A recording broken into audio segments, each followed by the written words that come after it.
All right, we're all just taking a collective deep breath. Yes. We've been through a lot, all of us.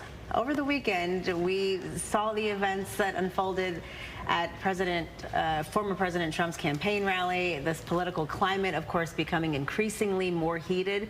And with the 24-hour news cycle and social media, it seems like it's impossible to escape. Dr. Sabrina Jackson is here to help us cope. I'm one of these people. I tried to stay away from it. After I saw what happened and went through that whole process of not believing it was real, then you have to go to the TV and you're watching it. And also the fact that we are watching an attempt on someone's life. Right. Loot. There's something about that. There's something about that off as well. And it really says about what's going on inside of us. Mm-hmm. Because if inside of me I am excited about somebody's demise, that's an inside job. That's an inside of me job. And so there's a line from Lauryn Hill. Oh. That says, how do you win when you're not right within? How do you win? Come on, when Sister you're not right within? So it's some inside work that all of us have to do. I can't look at that and go. And to give context to that, we were talking in the commercial break. When you read the comments, I mean, this is a human being. Yes. And we're watching someone who tried to murder this man on live television, essentially. And you look at the comments, and it goes down. I don't even know if I want to make that political, because that doesn't have anything to do with politics. We're talking about comments where people are saying, I can't believe he missed, or, you know, good, this should, I mean, just the things that we're reading are awful. So the thing that we have to understand is that as people, as humans, where is the humanity? Yeah. We should have a sense of, I don't want nothing bad to happen to anybody. Right.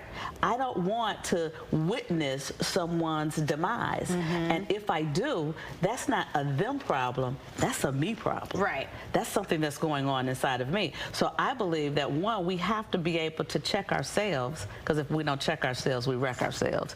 And then we have to get from being aggressive to just being assertive. I can disagree with you agreeably and not fight with you. I don't have to hate you to not agree with you. And so we've gotten so balled up in attacking instead of listening, empathy, and controlling our own emotions. Emotional intelligence is so critical right now, because a piece of emotional intelligence is self-regulation. Okay, and you have free reign here to correct my wording, because I know you in your community try to stay away from words like normal and but who should really be checking themselves right now? If you are somebody who's waking up and saying things like, wish it would have happened, or, well, now, you know, the next person's going to try to assassinate. But if you're having those conversations, is it time for a little reality check? Yeah, it's time for a check-in with yourself. If you're having those conversations, and to be real honest, a couple of weeks ago we talked about negative talk. Yeah. And negative talk is not just negative talk that I have about myself.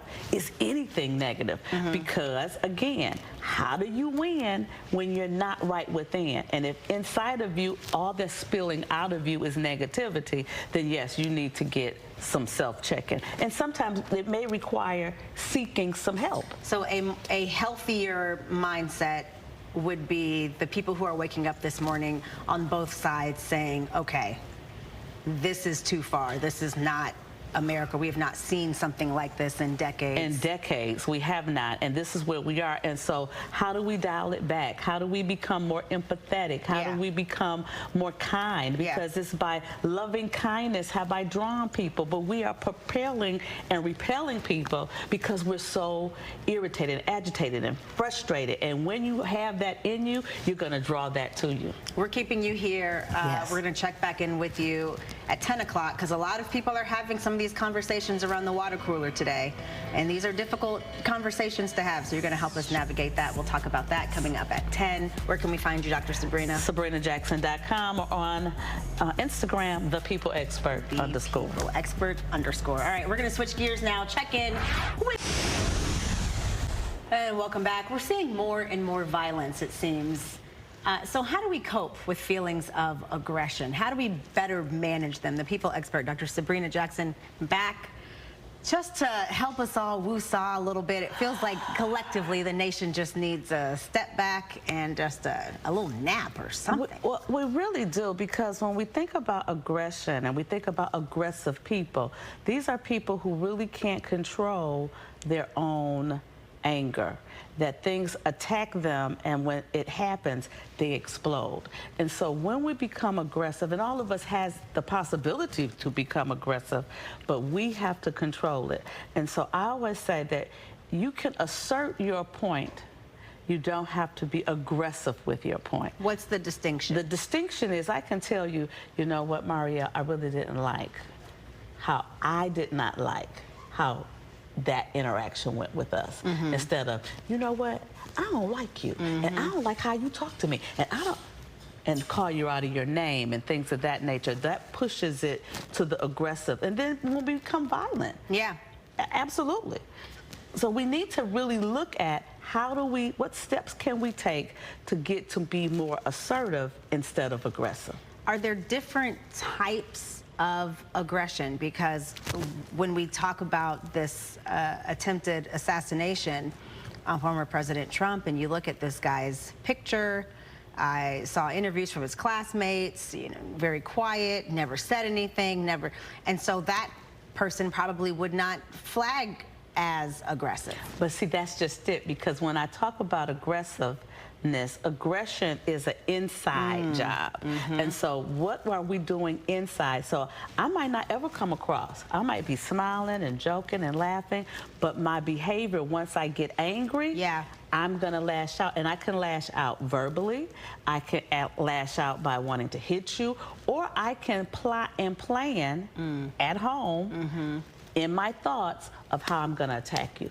How do you suggest that people navigate some of these conversations this week at work? Because at a place like this, here at Fox 2, I mean, everyone is so close, right? We're friends, we're talking outside of work. Maybe that's not like most workplaces. No, I think it is. Okay. I think that when we work with people, we spend way more time with people at work than we do with our family members oftentimes. And so, yes, those relationships. So I think that we have to be careful about what we say and how we say it. And so even if I, again, disagree with you in how you see it, I need to, one, be empathetic. So one of the best ways to handle conflict is empathy, is to stop, step back, and look at it from the other person's point of view. And the other person has a right to their point of view, but they don't have a right to beat you up about it. Right. They don't have a right to make you feel less than because you don't agree with them. And politics is one of those things where there's so much that goes into it. It is, you know, the way people identify themselves, and you have to be careful. Well, I think that not only do you have to be careful, you understand that politics is just a small portion of who we are and what we do. And so there are couples that are couples and have been couples for years and have totally different political views. That is possible. It is possible that you vote for one way and I vote another way, but then what we do when we talk about what we're doing at home and the fact that I love you can be totally different. And if you can be a couple, then certainly friends. You can be friends, you can be co-workers, differing views. You can be team members, you can be all of that and not be aggressive. All right. Dr. Sabrina, where can we find you? You can find me at sabrinajackson.com or on Instagram, thepeopleexpert_. Camille.